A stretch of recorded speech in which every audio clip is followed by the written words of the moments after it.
Capacitor अर्थात जो capacitor होता है उसमें एनर्जी कैसे यहाँ पर स्टोर होती है उस चीज को समझिएगा। तो देखिए दोस्त, आपको जैसा कि यहाँ पर पॉइंट से दिया गया है, संधारित्र में आवेश का संग्रह होता है तथा धनात्मक और ऋणात्मक इलेक्ट्रोड के मध्य विभवांतर रहता है। जो आपका कैपेसिटर होता है, संधारित्र होता है, उसमें क्या होता है कि आपका संधारित्र में आवेश, जैसा कि आप जानते हैं एक फार्मूला वो ऑलरेडी हमने अगर आपने वीडियो देखा होगा, हमने बताया था Q बराबर C इंटू वी, अर्थात उसमें Q क्या है, आवेश होता है, V आपका वोल्टेज होता है और C आपका कैपेसिटर का संधारित्र का धारिता होती है, C कैपेसिटेंस जिसे कहते हैं। ठीक है, तो यहाँ पर चीज आपको यहाँ क्लियर किया गया। तो संधारित्र में आवेश का संग्रह होता है, जो आपका कैपेसिटर होता है वो उसमें आवेश जो आपका चार्ज होता है उसमें स्टोर होता है तथा धनात्मक तथा ऋणात्मक इलेक्ट्रोड के मध्य विभवांतर होता है। अर्थात जो आपका उस प्लेट में जो प्लेट लगी होती है वो क्या होती है, दो इलेक्ट्रोड से पॉजिटिव और निगेटिव लगी होती है। तो वो इलेक्ट्रोड जो होते हैं एक पर पॉजिटिव दूसरे पर निगेटिव वोल्टेज आपका होता है। आगे चलते हैं, सेकेंड पॉइंट आपको कि माना सी धारिता वाले कैपेसिटर को V वोल्ट से आवेशित किया जाता है।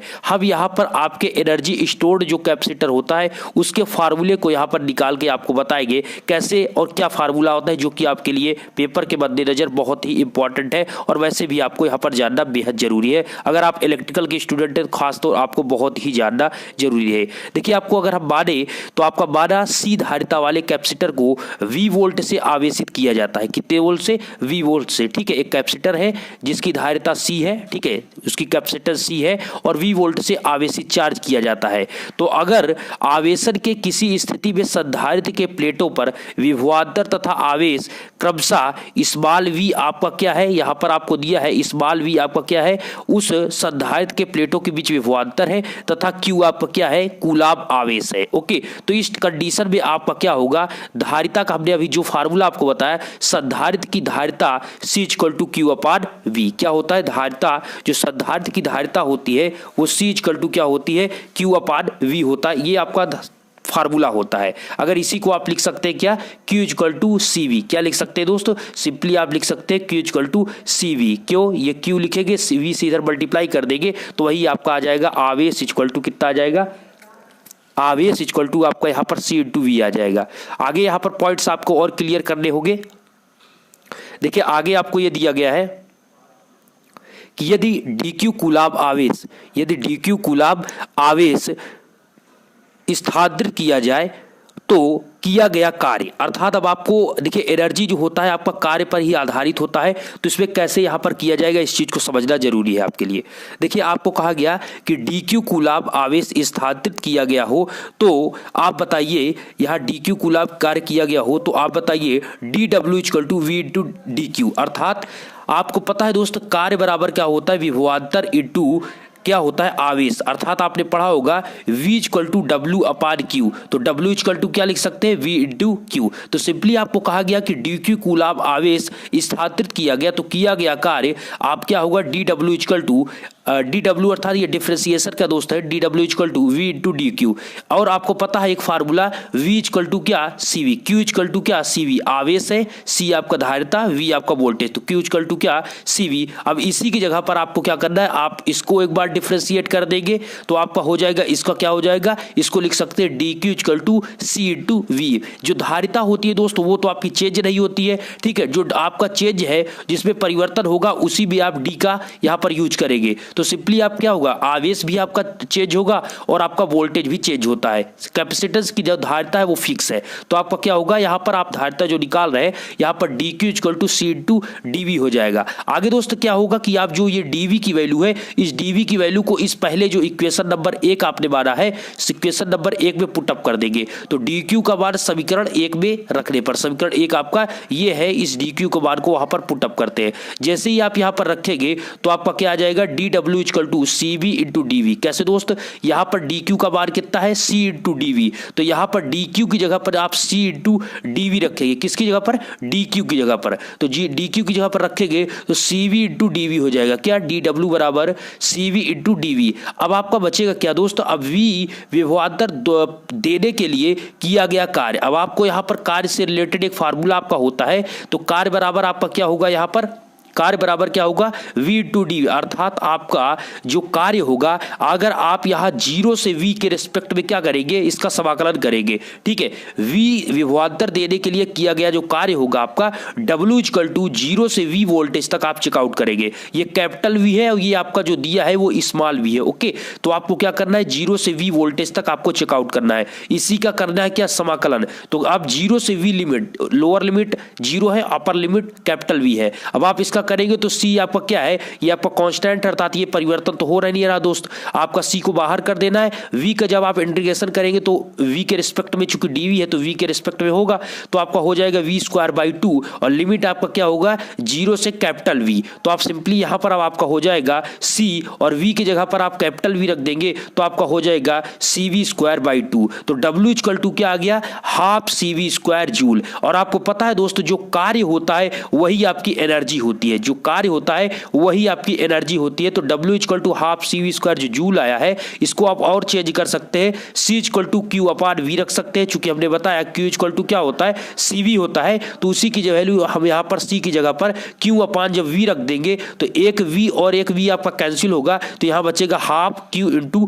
V। तो W बराबर ये भी आपका फार्मूला हो सकता है। एक और आप चेंज करके रख सकते हैं, एक Q equal to Q upon C रख सकते हैं, चूंकि आपको किस क्या वैल्यू वहां पर न्यूमेरिकल्स में दी गई है उसके आधार पर इसको आप चेंज कर सकते हैं, इसमें कोई बड़ी बात नहीं। बस आपका मेन फार्मूला इसको याद रखना है, W equal to half CV square joule, यही आपका मेन फार्मूला है। इसको अगर आप याद रखते हैं यही आपका होता है। कहीं पर आपका U equal to half CV square आपको देखने को मिलेगा, तो जो W होता है वही आपका क्या होता है, ये आपकी एनर्जी होती है। तो अगर हम कहें कि कैपेसिटर में स्टोर्ड एनर्जी कितनी होती है, तो हाफ CV स्क्वायर कितनी होती है दोस्त, हाफ CV स्क्वायर होती है। और अगर हम बात करें आगे की पॉइंट्स की, तो हाफ CV स्क्वायर के बाद आप चलते ही आपका हो गया डाइलेक्ट्रिक, जो आपका कैपेसिटर है उसमें स्टोर्ड एनर्जी। अब चलते हैं हम डाइलेक्ट्रिक स्ट्रेंथ की ओर। तो डाइलेक्ट्रिक स्ट्रेंथ क्या होता है, जिसे आप परावैद्युत सामर्थ्य हिंदी में बोलते हैं।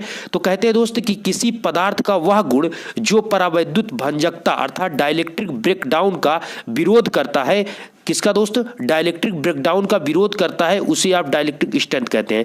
अर्थात आप सिंपली समझिए कि कोई अगर मटेरियल है, कोई पदार्थ है, उसकी एक प्रॉपर्टी होती है कि उसमें जो परावैद्युत भंजकता अर्थात उसके भंजक होने की, जो आपकी परावैद्युत पदार्थ होते हैं उसके भंजक अर्थात ब्रेक डाउन होने का जो विरोध करे। अर्थात आपका जैसे एक कोई आप कह सकते हैं कोई कंडक्टर है, तो जैसे जिस प्रकार रेजिस्टेंस आपका क्या होता है, करंट को फ्लो होने में विरोध करता है, ठीक उसी प्रकार आपका यहां कह सकते हैं कि वह प्रॉपर्टी होती है पदार्थ की कि वह भंजक होने में अर्थात ब्रेक डाउन होने का अपना क्या करता है, विरोध करता है। और जी ये प्रॉपर्टी है, ये गुण है, वही उसकी डाइलेक्ट्रिक स्ट्रेंथ कहलाती है। तो जिस मटेरियल की डाइलेक्ट्रिक स्ट्रेंथ ज्यादा होती है वो मटेरियल आपका अच्छा होता है। ये आप समझ सकते हैं कि डाइलेक्ट्रिक मटेरियल आपका ज्यादा होना चाहिए, ओके। तो आपको आगे आगे बताएंगे कि डाइलेक्ट्रिक स्ट्रेंथ किसकी ज्यादा होती है, क्या होती है। अब आप देख लीजिए, इसकी जो यूनिट होती है इसे वोल्ट पर यूनिट थिकनेस में व्यक्त करते हैं। अर्थात इसका अगर हम यूनिट्स की बात करें तो इसका होता है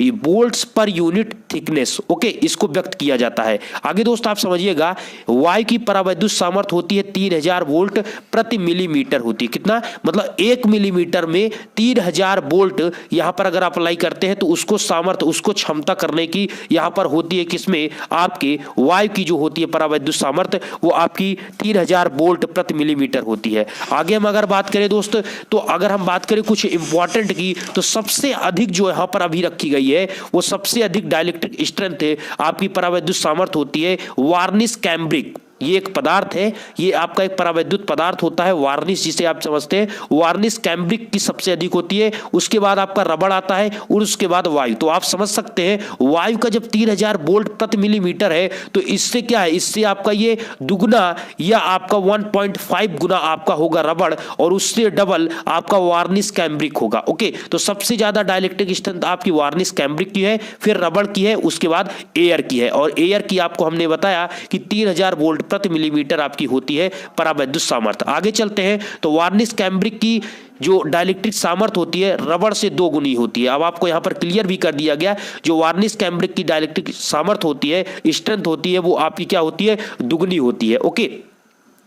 अब आगे दोस्त बात करें हम परावैद्युत कांस्टेंट अर्थात परावैद्युत अंक की, तो इसको क्लियर समझ लीजिए।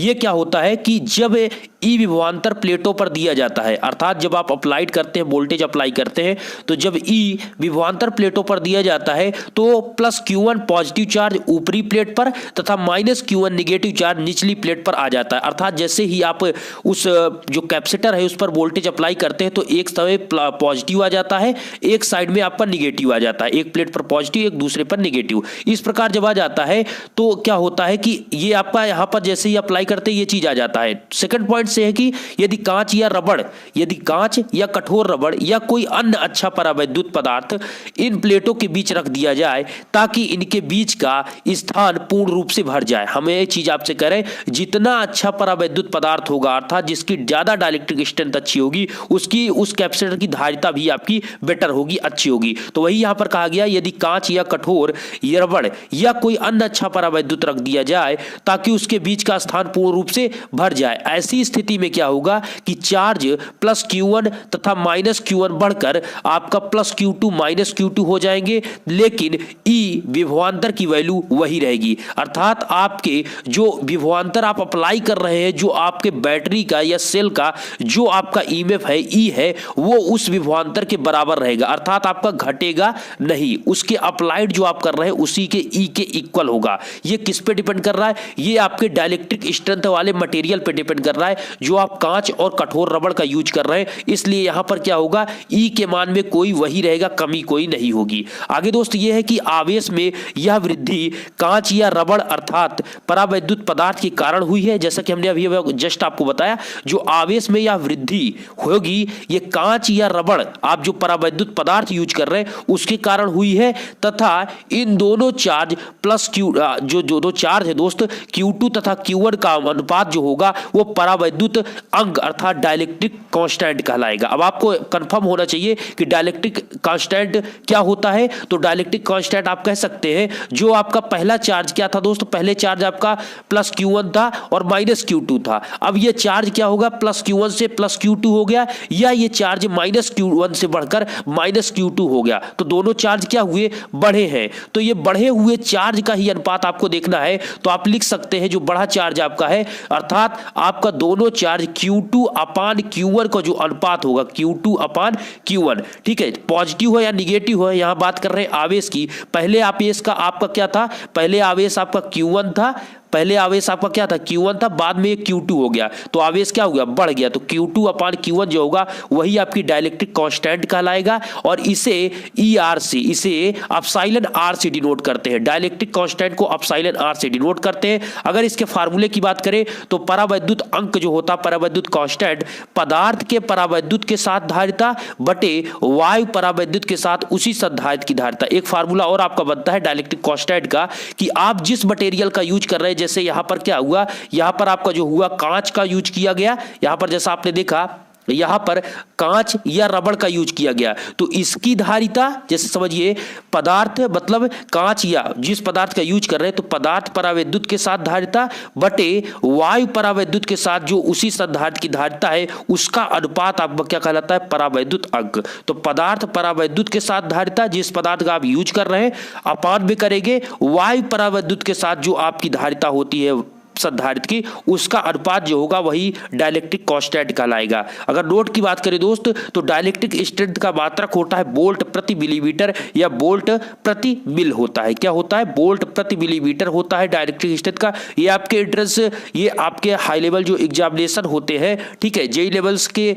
या फिर कोई उतरा आपके मतलब जो आप जैसे आप किसी कंपनी को ज्वाइन करते हैं फ्यूचर में, जैसे आप अभी तो फर्स्ट ईयर में है तो आप जैसे जाएंगे या फिर आप अगर सेकेंड ईयर या फाइनल के जो भी स्टूडेंट दिख रहे हैं तो आप सभी को जब किसी कंपनी को ज्वाइन करते हैं तो वहां पर इंटरव्यू के लिए इसी प्रकार के बेसिक के क्वेश्चन पूछे जाते हैं कि डाइलेक्ट्रिक का आप बताइए यूनिट्स क्या होता है। तो यही बेसिक क्वेश्चन होते हैं कि जैसे आपको हमने बताया वोल्ट प्रति मिलीमीटर होता है या वोल्ट प्रति मिल होता है, और एक मिल इक्वल टू क्या होता है, एक मिल इक्वल टू होता है 1/1000 इंच। क्या होता है, 1/1000 इंच। तो आपने समझा डाइलेक्ट्रिक कांस्टेंट और डाइलेक्ट्रिक स्ट्रेंथ, और आपने बताया कि आप जो कैपेसिटर है एनर्जी स्टोर्ड इन कैपेसिटर ये सब क्या होता है। आशा करते ये सभी पॉइंट्स आपके क्लियर हुए, आशा करते ये वीडियो भी आपको अच्छा लगा होगा। तो दोस्तों को शेयर करना बिल्कुल ना भूले, वीडियो को अच्छा लगा तो लाइक कर दीजिए और चैनल पर पहली बार आप विजिट करें तो सब्सक्राइब करें जरूर और बेल आइकन को ऑल पर प्रेस कर ले, नोटिफिकेशन मिलना आपको बेहद जरूरी है। वीडियो देखने के लिए आप सभी का धन्यवाद।